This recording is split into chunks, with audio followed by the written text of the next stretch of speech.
Hello, this is Coco Sessions, and today we're here with Scott Stroman, an amazing trombone player, singer, and director of many choirs, churches, and also one of the main professors at Guildhall School of Music. So how are you doing, Scott? Fantastic. Glad to be here with you today, Ami. What can I do for you? Brilliant. Well, I have 5 questions for you. Lovely. Are you ready? I'm ready. The first question is a bit silly. What is your favorite fruit and why? And my favorite fruit has got to be strawberries because I loved them as a kid, and whenever I had a birthday, my grandmother would make me a strawberry shortcake, special strawberry shortcake. So I've always loved strawberries first. Right, let's get to our jazz questions now. Okay. Question number 2. Your favorite jazz piece?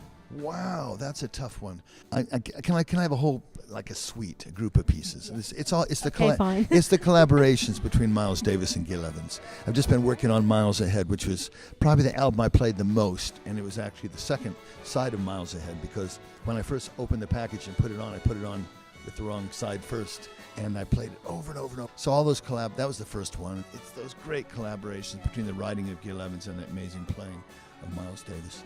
Right, question number 3. What is it like being a tutor at one of the most prestigious music colleges in the world? I suppose it's like being a tutor at any music college. It's just that we're lucky in that we have wonderful students and wonderful staff. The building's not anything special any more than you get in any other place.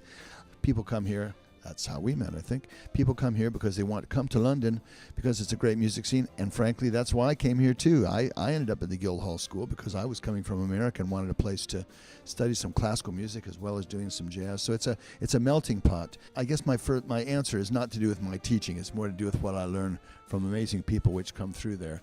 Oh, so nice of you to say that. It's absolutely true. Question number 4. We're going quickly through these, aren't we? Right, you're a composer as well as a performer. How do you get the inspiration and time to write so much material? You know, the inspiration for what I write, that's a good question too. The inspiration for what I write almost always comes from the situation and the people.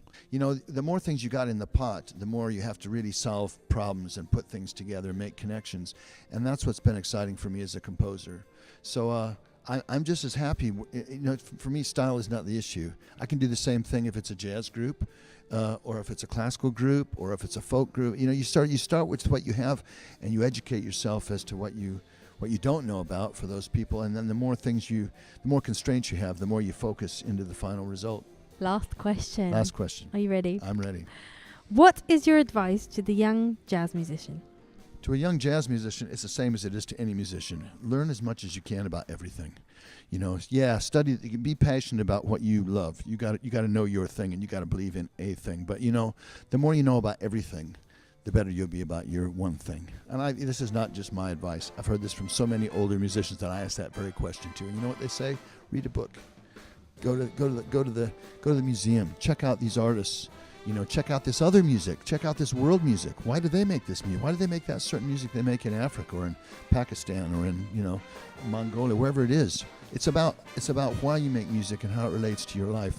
The more you can know about, the more you can generate it into your own musical life. And also the more chance you have of making a living because you'll have a wider breadth of things which you can do. Well, thank you so much, Scott Stroman, and thank you guys for watching Coco Sessions. Please follow on Facebook and subscribe. Please subscribe. This is a very talented woman here. You must see everything she puts out. The song a robin sings through years of endless springs. The murmur of a brook at eventide, thou ripple by a nook where two lovers hide. Oh, that great romantic theme, that Stella by starlight, and not a dream, my heart. And I agree, she's everything